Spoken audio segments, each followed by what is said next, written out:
Okay, so I don't really know how to start this video, but basically, there was a lot of yapping going on, and I wanted a clean set of footage for solo confluxes on my channel, because people keep asking about it, and I want to have something like video footage for reference. This is gonna be strictly for Warlock, but some of the stuff, a decent amount of the stuff that I do should be applicable to other classes. Um, but I'm not the confluxes expert, so take that with a grain of salt. This is just me giving my experience walkthrough for strictly Warlock. So I'm just going to watch this video and pause it if I need to talk about something or like mention things along the way while I'm watching so that I can kind of give people who are less familiar with Confluxes an idea of what's happening. And I'll link the actual raw footage of the clear without commentary in the description if you just want to watch it. You don't care about the yap or whatever. So Confluxes is just an ad clear encounter, but there's like just enough going on to where you do need a solid plan, otherwise you will wipe to things sacrificing. So what I have set up here is just a basic prismatic warlock setup with devour and stasis turrets. I have healing grenade on because that is the lowest cooldown grenade that prismatic warlock has, so when you get devour, it will fill the grenade faster, as opposed to like if you use vortex grenade, which I have in the past, which was very stupid. It will fill the meter very slow. And you don't really need your grenade for anything here besides turrets. Like, you could use it if you wanted to weaken the wyverns, but in my opinion, having more turrets is better because it will help you control the ads more. And it can also, like, make the wyverns hiccup sometimes. Like, you will notice sometimes that, like, a wyvern gets frozen by a turret and then, like, walks and shatters and they, like, kind of stutter a bit. That's very helpful because anything that buys you time in this encounter is nice. You'll also notice I'm using a recombination mountaintop. That kind of just does like a decent chunk of damage to the wyverns for free, basically. You can use other stuff there, like a chill clip Tanashas or a lost signal or something. You can be flexible. This is not like a strict loadout. But we got through the first wave here. Pretty much like no issues there. Like you really can't mess up the first wave. There's just one wyvern. If he gets to the thing, kill him.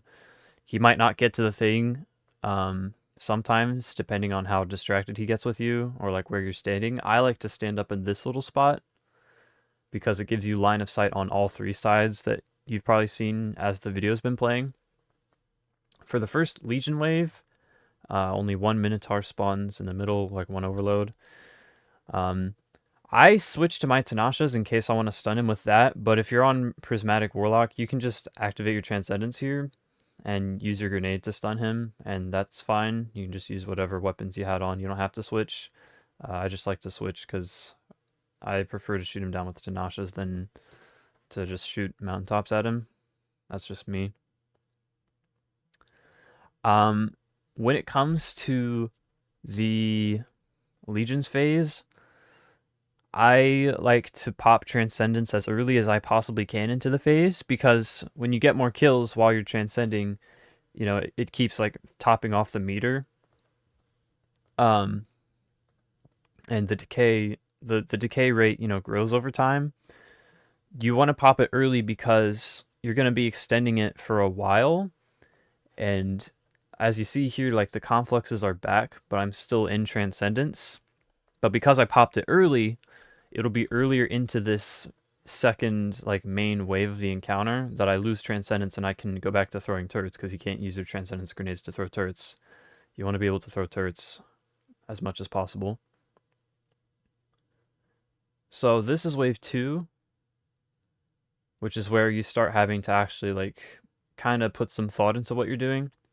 So I'm scooping up a little bit of ammo here, and as we can see, the wyverns has spawned. If you're listening to a version with audio, or like if you've got your audio on, which I don't hear, but you can hear when they're sacrificing. And if I'm on the right side and I know that they're not sacrificing, then obviously it's got to be the left because there's only two confluxes here. Let me go back a little bit. So this is a bit of an interesting example of what to do with the wyverns. Typically what I will do is I'll kill the right guy first because he walks up to the conflux a little faster, and you'll see that probably come into play more in round 3, but this was a very interesting, slightly unusual scenario. So here, I had ads sacrificing on the left, because I don't think I ever put a turret on the left in this case. So I had ads get here kind of faster than they normally would if you like put a turret, especially if your turret is like in the back where they spawn. So what I had to do was I had to kill those ads. I put a turret there to slightly delay them, because here there's already ads like past where a turret would really like hold them. You see that cave there? If you put a turret like here or here or something, then the turret will help keep them in the cave for a little bit, but they're already over here. So you can just shoot like your Trinity Ghoul at the wall there where my mouse is pointing at and kill them. So your left side is going to benefit more from like a turret in this scenario. But now what we have is a wyvern that is charging at us. See?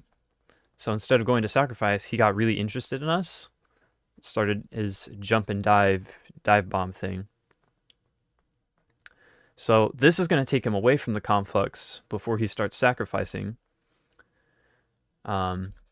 I backed up a little bit so I wouldn't get sent flying. That's good. But now this dude is here. We've shot a mountaintop at him. He's a little bit lower. But now he's there. But at this point, it's been like a few seconds since the wyverns have spawned. And so in the time that this guy has spent on this side, he hasn't come to sacrifice yet. But now is like a good time to check on the left side, because if this guy isn't immediately going to sacrifice, then we want to be sure that the left guy isn't going to sacrifice while we're waiting for this guy to go to the conflux, right? So I get a couple kills in the middle, and then look at that. The left guy was going to sacrifice. So it's a good thing I went to check, because if I had waited, then I might not have gotten a Nova Bomb on him in time. So shot a Nova Bomb at him. Killed him with that. Now I come back to the right side, because the first priority is this wyvern, because if he sacrifices, it's a wipe. So we let a goblin sacrifice there because the wyvern is bigger priority.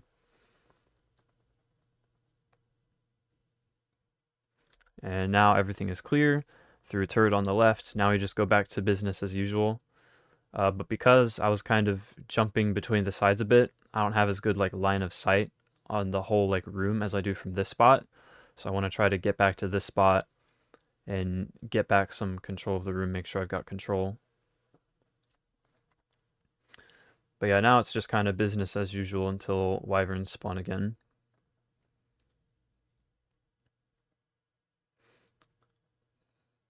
Just keep throwing turrets, just keep killing stuff, keep your devour up.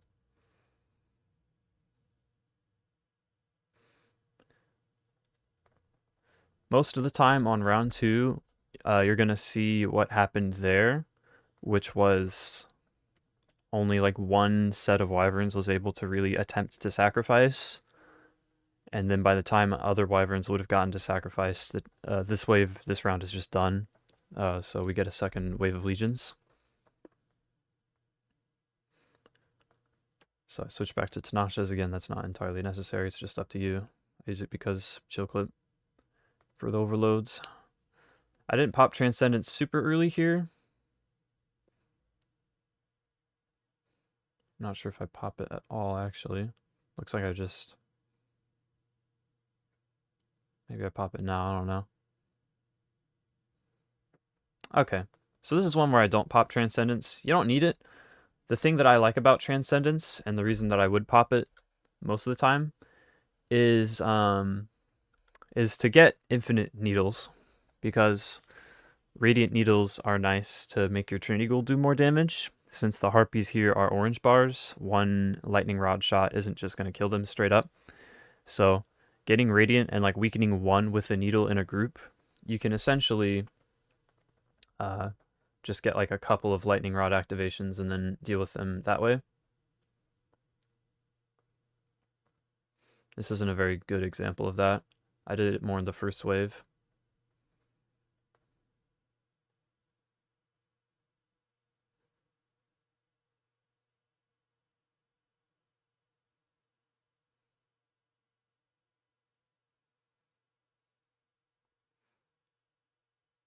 But now the Confluxes are back, so I get a turret into spawn on left side, clear these ads.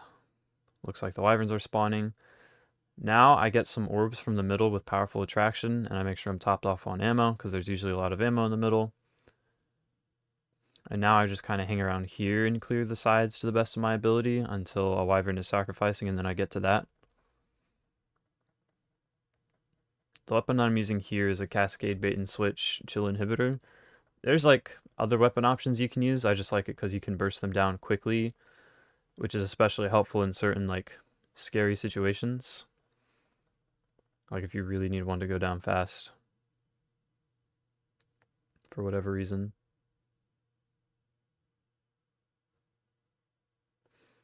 Because you pretty much always have Cascade Point with how many things you're killing here.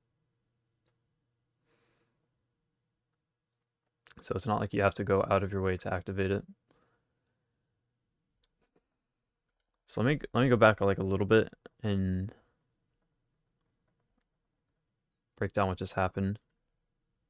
Because I was talking about the heavy GL. So let's go back a little more. Let's see. I think about here's good. Yeah, so here Wyverns have just spawned, and now we've got 3 instead of 2. So we're going to do something similar to the second wave, where I start with the right side guy, because he takes the least amount of time to get to the Conflux. And then now look, left side is here, and the time that it took us to deal with right side. So we Nova Bomb him, now he's gone. Now the middle Wyvern kind of gets distracted when you go over there a lot of the time. And a lot of times what he's going to do is, once you've like Nova Bombed the Wyvern and like you've thrown a turret, he's probably walking towards you, or he'll like get ready to dive bomb you. So you want to kind of jump over this way to not be over on left side so you don't get flung off the map or something. But now you're back up here. And I go back to like cleaning the sides and throwing turrets again, because the middle guy has a pretty long path to walk. So now in the time that it took him to go there, I was able to deal with right side. And now right side is pretty like safely set for a while. And now I've got like another turret that I can use. So I'll go ahead and throw that. And now right side is sacrificing already. So you see how Cascade Point kind of saved it, since he was like sacrificing practically before I even got there.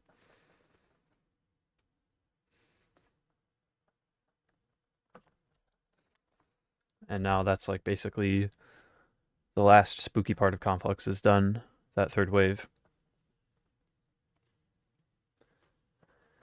So you will have like up to 2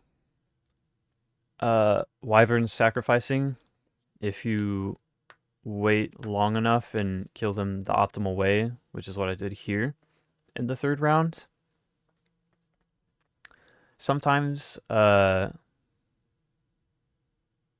don't know, sometimes the round goes a little bit faster, but that's going to be the case most of the time, is you have 2 Wyverns that make it to the left and right Confluxes. You're not really going to have to deal with middle guy more than once. So this part is pretty self-explanatory. You just have like 3 overloads now instead of 1 and 2 like in the other waves. But there's really not that much fancy going on here. Okay, so here's a good example of what I was talking about earlier with the Harpies. So I popped my Transcendence. I threw a needle at that guy on the right, this guy here. So now what I can do is I can just shoot my Trinity Ghoul at the ground like you normally do. And look at that, I killed that one on the right. And now that one here, this one here is low because I had Radiant, killed the guy on the right, but I got my Lightning Rod back from him. So now I can kill that guy, and he'll get the other Harpy low and get me Lightning Rod. So you can kind of do something like that to deal with Harpies the most effective way or quickest way without having to worry about using other weapons. Because even like my Tenashas is not going to one-shot them if I don't have Radiant. And at that point, if you're using Noodles to get Radiant, you can just do what I did there with Trinity Ghoul.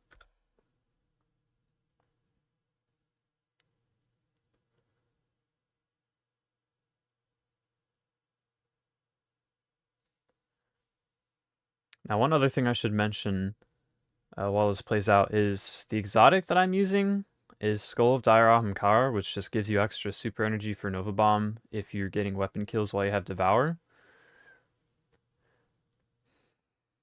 There could potentially be other better stuff you could use, like you could maybe use Osmiomancy with Cold Snap. I don't think that's particularly necessary. I like having the Nova Bomb uptime because that essentially allows me to like get my second Nova Bomb back by the time um, the second left side Wyvern would be sacrificing in the third round. I also have anti-Praetorian mods on to help keep my Nova Bomb up. You don't need those because you kill enough stuff that you'd get back naturally, and also you make orbs, so you can like use powerful attraction to pick up orbs in the middle.